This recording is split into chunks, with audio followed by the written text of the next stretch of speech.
Hello everybody, welcome back to my channel. My name is Queenie. For those who don't know me, reviewing Married at First Sight Australia season 10, episode 27 and 28. Yeah, it's so hard to be on track, guys. These episodes are so long, but I'm gonna try and condense them both into one video. Before I get into it, please make sure to like this video, subscribe and hit the bell, leave a comment down below. You can also follow me on my other platforms, which you can find the links down below, and you will also find in the description a link to the Discord. Head over to the Discord. There is a maths forum or any other forum if you watch other shows that I review on here. You could also talk about any tea you want to spill, or just connect with us just because you want to. So you can find all of that in the description box below. All right, so in episode 28, Bronte is sharing with Harrison her frustrations of how the girls' night went, and somehow Harrison managed to flip the script on Bronte yet again. What were they what were they attacking you over? I get two different stories. I get like your story, and then I get their story. I'm being punished for being matched with you and for trying. For him to sit on that couch and play victim and act all sad. Did he once show any sort of empathy for how I'm feeling? Honey boo boo, he's been this way the entire time. Welcome to the party. Actually, well, actually not welcome to the party, because she ended up skipping the cocktail party, the dinner party, whatever. But I'm just like, girl, please, somebody contact Bronte, or Bronte, you contact us and you let us know you would do anything for a chick, because there's no way you're having these new revelations of Harrison. He's been consistent.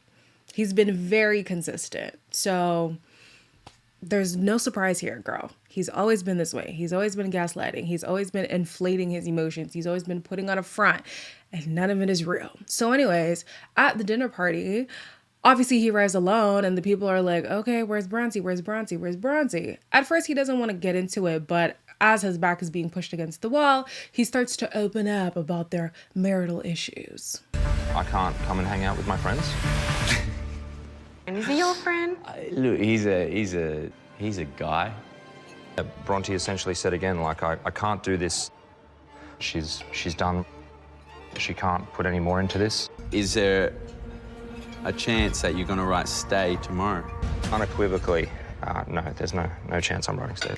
I would just love to have the delusion of Harrison. I would love to make it seem like, not even make it seem, I would love to believe that I am not at fault of anything. Everything that happens is done to me.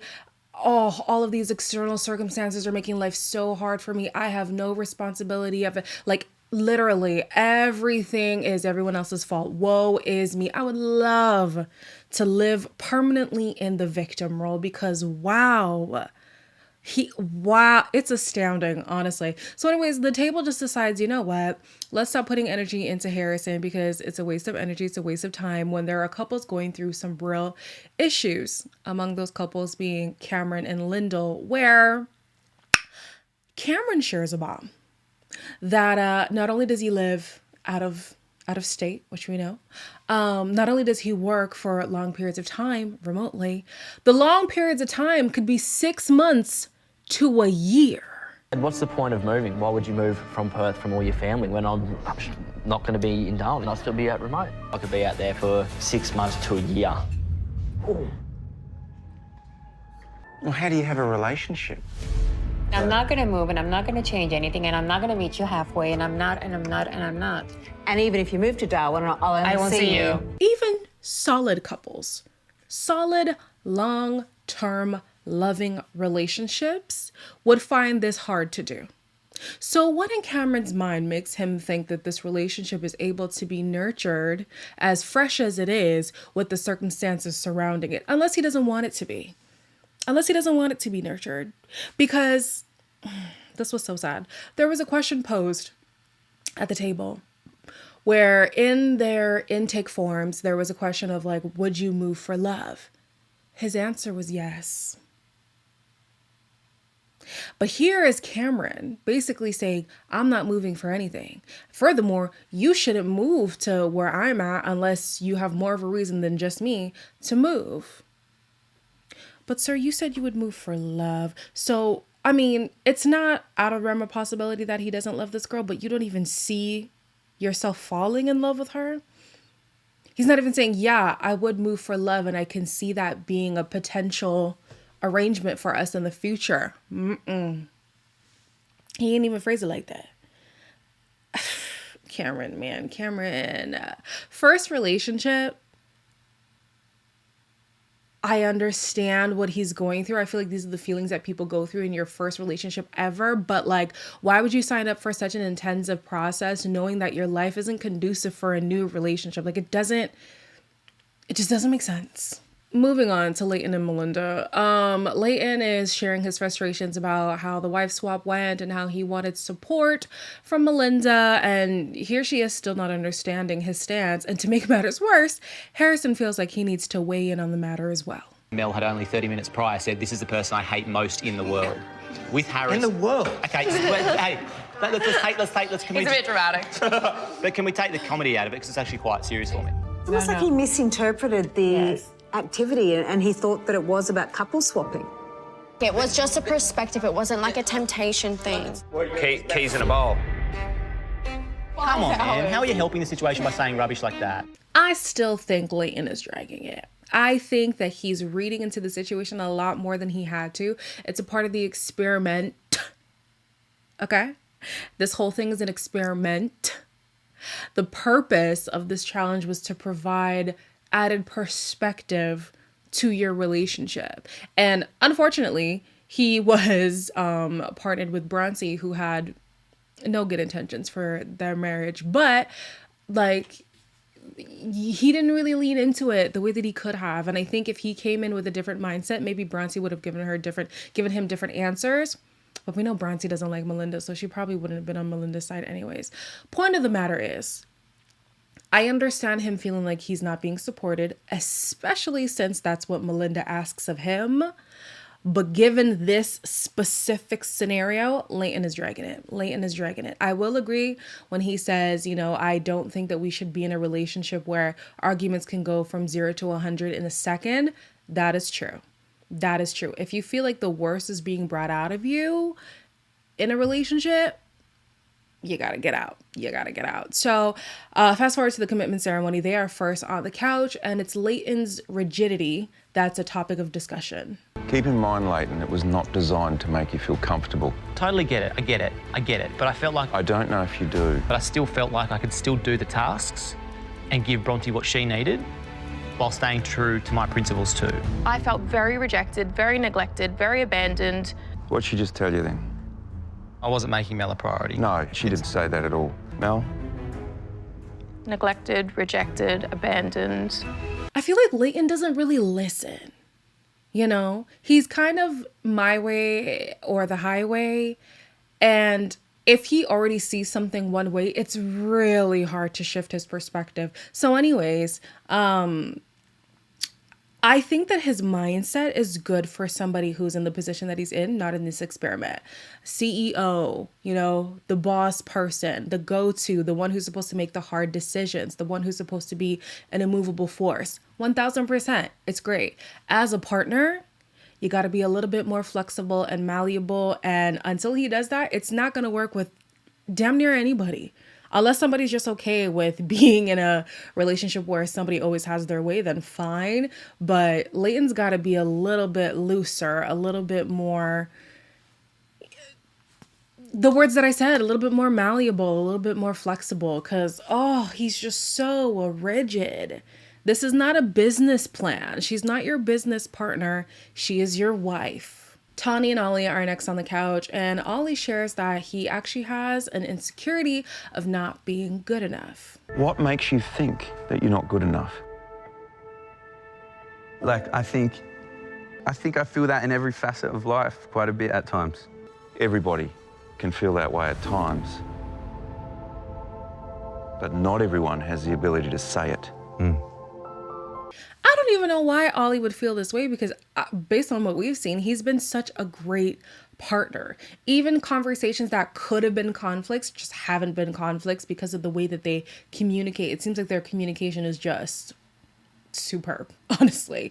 They have this banter between each other. They genuinely look like friends beyond the whole like lovers thing. That it's not just passion between them. They actually have like a solid base going into their relationship. So I was shocked to hear him say he has an insecurity, but Tawny gave him the reassurance that, listen, you are good enough. And not only are you good enough, all that you are, I want it. I want it all. And chef's kiss. I love it. When Evelyn and Rupert touched the couch, the initial part of the conversation was focused on Harrison and how he loves to instigate and then watch fires burn. Everyone on this couch has made comments about us. That's what you signed up for, love. Harrison, come on, man. Oh, Lindell, give it a rest. I really do think you enjoy this. I can't with that because that is bullying. Talking like that to females. I have some respect. Don't play the sex card. Grow up. So luckily for them, Harrison's instigation hasn't shaken them as a couple, because they kind of do come at him as a couple, which is great. Listen, the enemy of my enemy is my friend, okay? However, Rupert struggles to romance Evelyn, which doesn't surprise me because of how awkward he was in the beginning. But Evelyn is starting to feel like she isn't desired by Rupert. And that's going to be a problem. That's going to be a problem. Homegirl has been putting in work from the beginning to kind of woo her husband. You want that in return.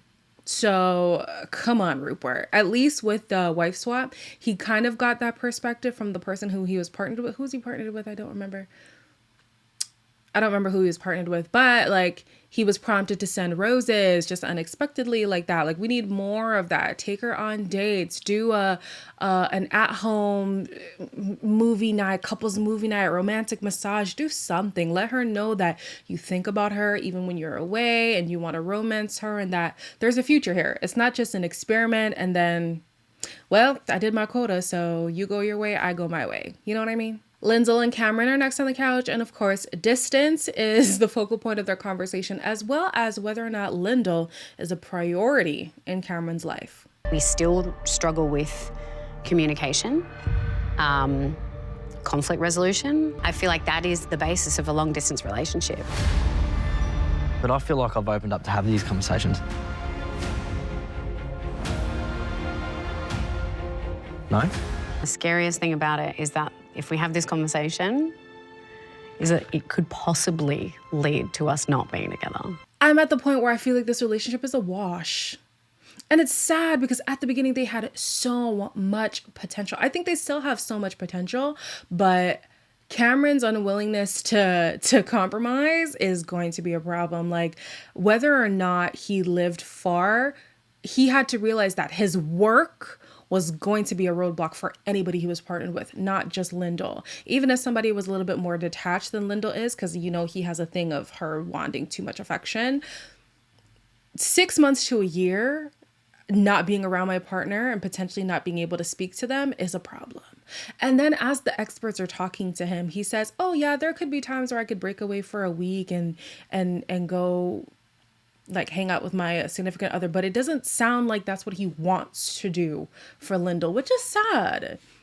It's really sad. It's starting to seem like maybe he's getting cold feet because he came in so optimistic. He came in saying there's things about his life that he wants to change and all of that. But now that he's really in it and now that he sees, oh, Lindell is not playing around, he's trying to find reasons to say, oh, well, it's not going to work. Oh, the distance. Oh, you shouldn't move here for me because what if things don't work out? Oh, I work far and we won't even be able to talk. Like it's sad. So Lindell shares that, you know, sometimes she doesn't want to talk about her emotions, the big ones at least, because of how she fears Cameron will react. And I'm like, damn. Obviously, they had their, I don't want to call it a blow up, but they had a tiff about the incompatibility when it comes to intimacy. So I'm sure these bigger topics about lifestyle, like actual life altering decisions, she doesn't want to talk about it because he didn't react the best the first time around. But they gotta have these conversations. You can't just keep sweeping things under a rug and then be surprised when you can't get across the room. There's a mound in the middle of the living room. Like, we're not addressing the real issues here. You can't keep covering it up and expecting it to go away eventually. So they both said they're gonna have these open conversations. So we'll see how that pans out in the next, I think there's like a week or so left. Alyssa and Duncan, God bless them, they tried to present as a united front, but Alessandra clocked it straight away. And she was like, the way that you guys were having an existential crisis in the previous commitment ceremony, that doesn't just go away. So she asked, did that permeate into the next week? And of course, it did. And what were those emotions that you went through at that moment? I felt rejected. Pretty broken, actually. I was crying, yeah. Hearing for the first time that you were crying, like, that's a big emotion to not share with me. Alyssa, he's telling you now. He's telling you. I feel rejected that he isn't able to share that with me. Alyssa just really annoys me. Like, how does she not see she is breaking this man? Like, Duncan used to be so jovial and so happy and so optimistic. And now, like, her projection is making him into somebody who resembles her. And we don't want him to be like her. We don't want him to have one foot in and one foot out. Like, we want that optimistic guy. We want that romantic, looking forward to the future kind of guy, but she's breaking him. Ugh, don't get me started on Alyssa. And similar to Lindell's situation, if you have mishandled my past vulnerability, what makes you think I'll want to be vulnerable with you again? So, of course, he didn't share that he had gotten emotional about this whole situation. And how did she manage to turn his rejection into her rejection? So because he didn't want to tell her that he cried about the situation, now she feels like, oh, you don't want to tell me? That's a rejection. You don't want to let me in, blah, blah. Why would he let you in? Why would you let him in? Why would he let you in? You've shown him before for for smaller discussions that if you don't match what I'm saying, or if you push back, then I'm not going to be a part of this conversation. I'm going to walk out. I'm going to do this and that. So why would he want to do that? He wants to keep the peace. He shouldn't just keep the peace for peace sake. You should want to have these conversations, tough as they may be. But girl, Alyssa, don't try to make yourself the victim in this situation, okay? Girl, bye. Last but not least is Bronte and Harrison talking about the victim.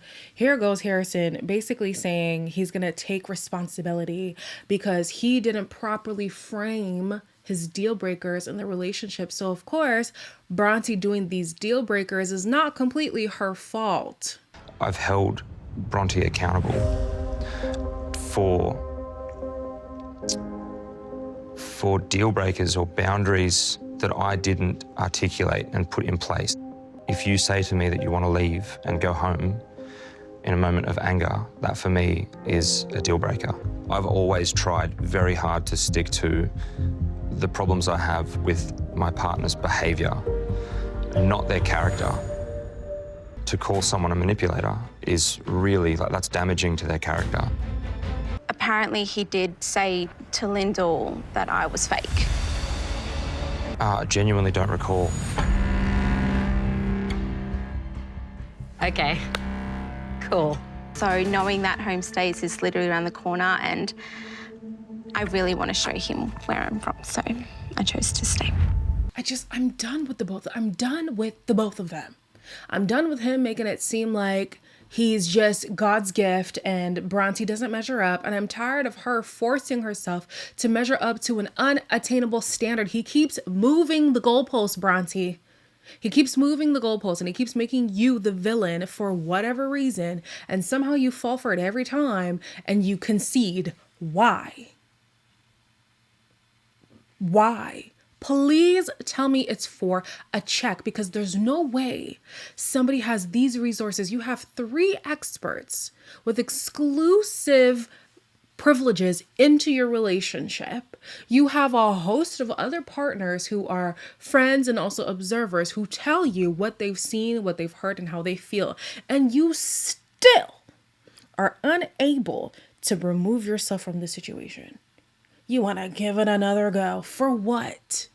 To make matters worse, apparently Harrison has been saying like demeaning things about Bronte. She'd be looking for attention. He's not attracted to her. A, B, C, and D, and E, and F, and G. All the 26 letters, okay? And she still is like, I'm going to stick it out. Tell me it's for a check. That is the only storyline I will believe. Anyways, as always, like, comment, share, and subscribe. I feel like there's only 1 week left because this was the final commitment ceremony, right? And next would be the vow renewal. So we're almost there, you guys. We are almost there. I said like, comment, share, subscribe, right? I think so. And I'll see you guys in the next one.